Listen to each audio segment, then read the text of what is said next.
ছাত্রছাত্রীদের মধ্যে HIV AIDS সংক্রমণ এবং মৃত্যু নিয়ে যে সংবাদ পরিবেশিত হয়েছে তার পরিপ্রেক্ষিতে আজকে সাংবাদিক সম্মেলনে বক্তব্য রাখবেন ত্রিপুরা স্টেট এইডস কন্ট্রোল সোসাইটির project director doctor Samarpita Dutta মহোদয়া।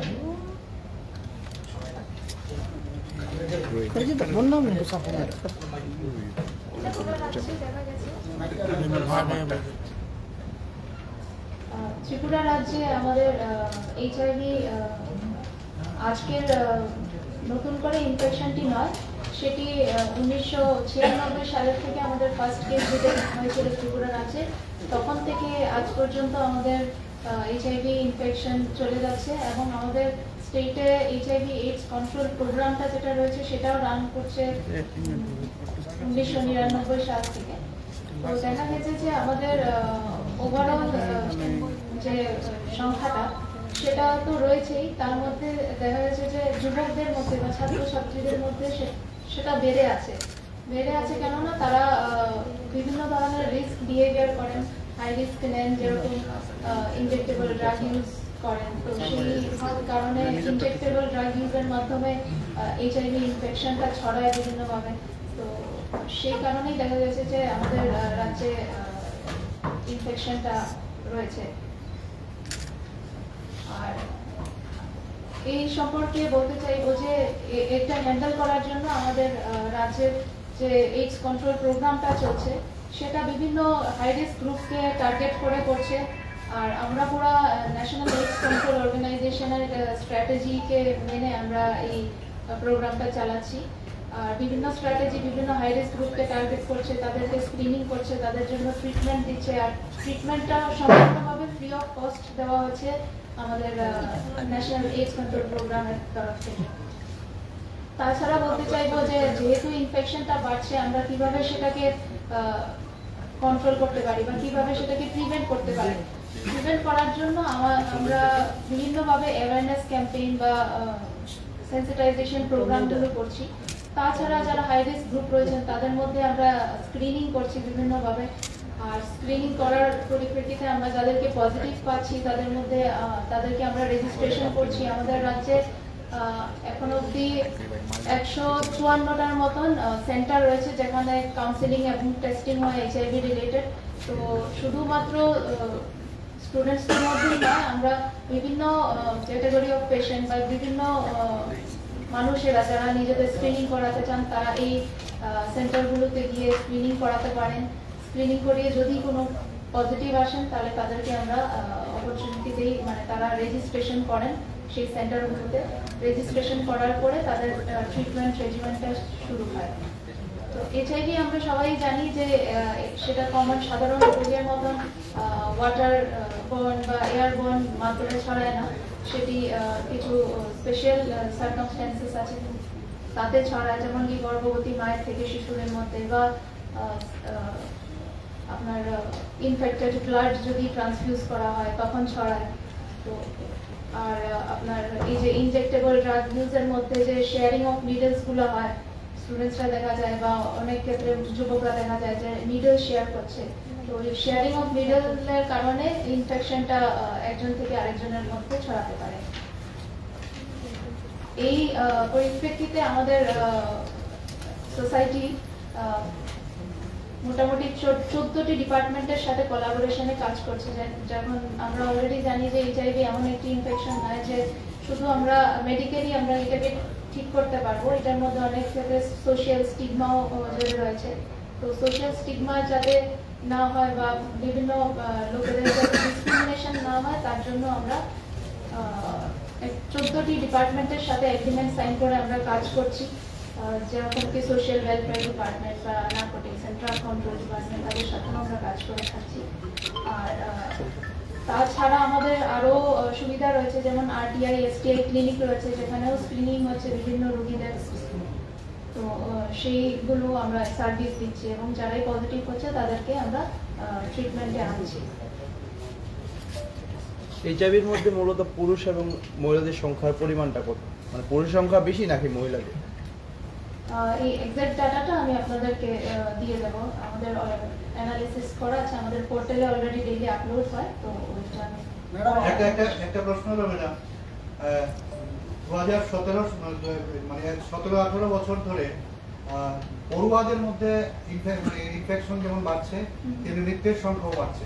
তো সেই ক্ষেত্রে হোস্টেলগুলোতে, রাজ্য সরকারের বিভিন্ন হোস্টেল আছে, হোস্টেলগুলোতে কি মানে এইডস এর প্রাদুর্ভাব কতটা? এক। 2 নম্বর, বিভিন্ন কলেজ এবং স্কুল ও হোস্টেলগুলোতে এই এইডস এর প্রাদুর্ভাব কমানোর জন্য এইডস কন্ট্রোল সোসাইটি কি পদক্ষেপ নিয়েছে? 3, আগরতলা পুর নিগম এলাকায় বিভিন্ন সময় দেখা যায় এইডস এর প্রাদুর্ভাব বেশি, এখন কি অবস্থায় আছে?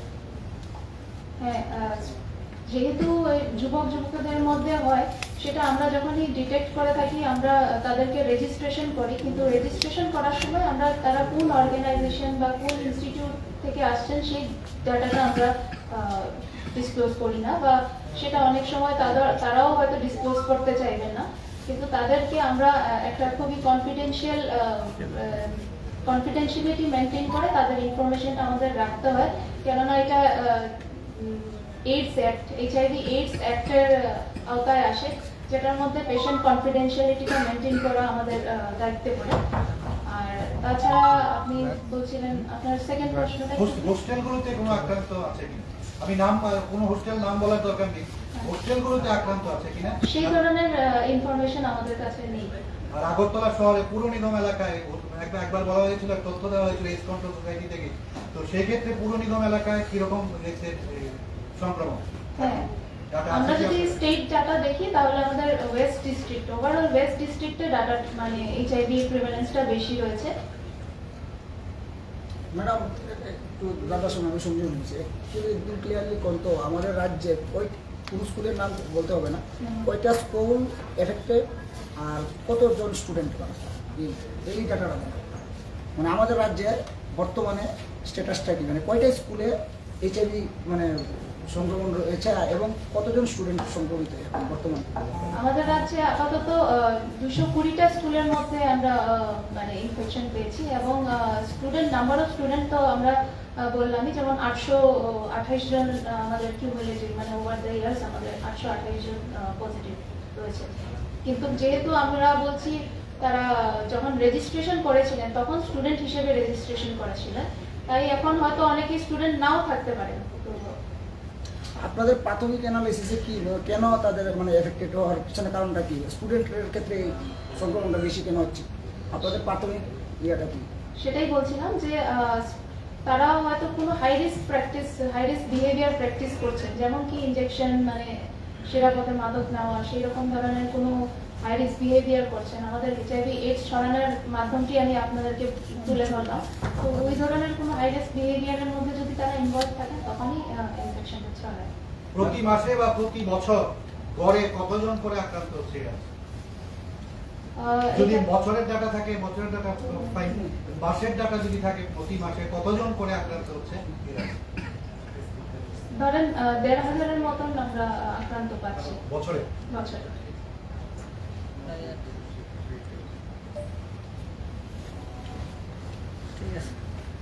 Thank you. সেই ক্ষেত্রে এই যে রক্ত পরীক্ষার ব্লাড পরীক্ষার বিষয় আছে, আপনারা কি মানে বিভিন্ন জায়গায় শিবির করে এরকম ধরনের কোনো পরিকল্পনা আছে বা করছেন কি? হ্যাঁ, আমরা টাইম টু টাইম আমরা স্ক্রিনিং করছি, ইন্টিগ্রেটেড ক্যাম্প কন্ডাক্ট করে, কিন্তু যেটা আমি বললাম এইচআইভি স্ক্রিনিং এর আগেও আমাদের কাউন্সেলিং করতে হবে, পেশেন্ট যদি কনসেন্ট দেয় তাহলে আমরা করতে পারি। ক্যাম্পেইন মোডেও করি, এটা আমাদের এইচআইভি এইডস কন্ট্রোল প্রোগ্রাম যেটা ন্যাকোস ডিভাইস করে তাদের স্ট্র্যাটেজির মধ্যেই আছে যে আমরা বিভিন্ন জায়গায় ক্যাম্প করে স্ক্রিনিং করি। আমরা অনেক সময় শুনি যে মানে এসআইভি না হলেও অনেকেই মানে কিডনিতে ফেল হয়ে যায়, এরকম কোনো কেস আছে? কিডনি ফেল হয়ে যায় অনেকে। হ্যাঁ, কিডনি ট্রান্সপ্লান্টেশনের কথা বলছেন না?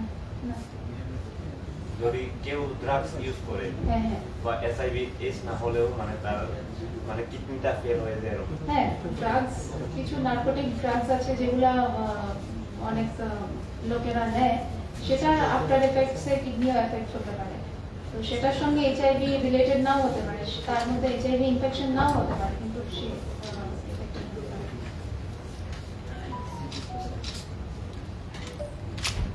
সংবাদে কি ভুল হয়েছে আপনাদের এটার মধ্যে লেখা আছে? হ্যাঁ, সংবাদটার মধ্যে শুধু নাম্বারগুলো দেওয়া ছিল, কিন্তু সেটা কিউমুলেটিভ নাম্বার যে ছিল, আমরা এই ফিগারগুলো 17 বছর ধরেই উঠে আসছে। তো এই কথাটাই ক্লিয়ারলি মেনশন করা ছিল না, ওইখানটার মধ্যে পিরিয়ডটা মেনশন করা ছিল না, যার জন্য হয়তো এটা মনে হয় যে মানে এটা রিসেন্টলি আমাদের এমনভাবে স্টুডেন্টসরা আক্রান্ত হয়েছে বা এদের মধ্যে রিসেন্টলি এতগুলো ডেথস হয়েছে, তো সেটা নয়, সেটা আমাদের কিউমুলেটিভ ডাটা। আর সেটা বাড়তেই থাকবে আরেকটা কারণে, কেননা এইচআইভি এইডস কখনো ইনফেকশন কখনো নির্মূল হয় না। তো যারা পজিটিভ হয় তারা পজিটিভই থাকে মোস্ট অফ দ্য টাইম, তো তাদের নাম্বারসটা অ্যাড হয়।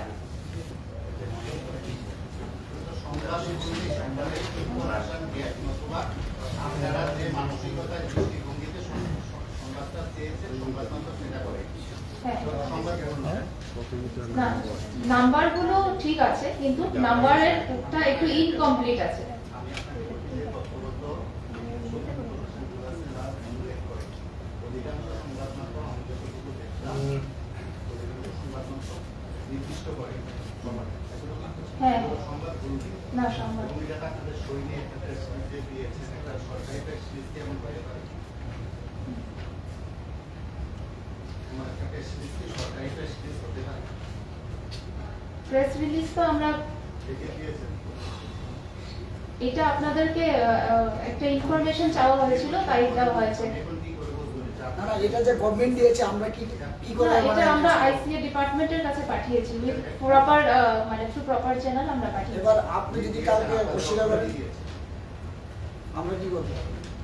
এখন না আপনি ছোট একটা যেটাতে যা তথ্য ছিল সেই তথ্য সংবাদ মাধ্যম ভুল করেছে। না, এটা সাইন এন্ড সিল সহ অলরেডি প্রেস রিলিজের জন্য গেছে।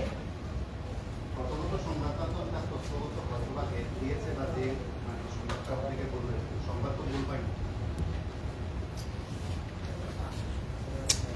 যে সংবাদটা সম্প্রচার হয়েছে এটা তো ভুল নেই, আপনি কি বলবেন ভুল আছে কোনো? সংবাদের না, সংবাদটা কমিউনিকেশনটা ঠিক মতন হয়নি, কেননা ইনকমপ্লিট কমিউনিকেশনই তো জিনিসটা কনফিউশন হয়েছে। সবাই মানে মিস ইন্টারপ্রিট করে উঠছে যে সেটা এই ইদানিং কালে হয়তো এই ডেটগুলো হয়েছে বা এই নাম্বারটা এসেছে। হ্যাঁ, এই নাম্বারটা যে কিউমুলেটিভ, এটাতেও আমাদের স্ট্রেস করা দরকার, বা এই পিরিয়ডটা একটু মেনশন করা থাকলে ভালো হতো।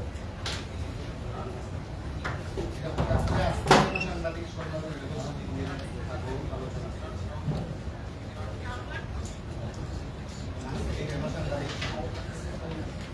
আজকের সাংবাদিক সম্মেলন আপনাদেরকে এই যে তথ্যগুলো দেওয়া হয়েছে, এই তথ্যটা যেহেতু ইনকমপ্লিট ছিল, আমাদের তরফ থেকে এটা ক্লারিফিকেশন রয়েছে যে এইটাকে যাতে মিস ইন্টারপ্রিট না করা হয় যে সেটা ইদানিং কালে বেড়েছে বা এর মধ্যে ইতিমধ্যেই সেই রাইজটা হয়েছে বা ইতিমধ্যেই কোনো স্টুডেন্টদের মধ্যে ডেথ হয়ে গেছে, তার জন্য আজকের এই প্রেস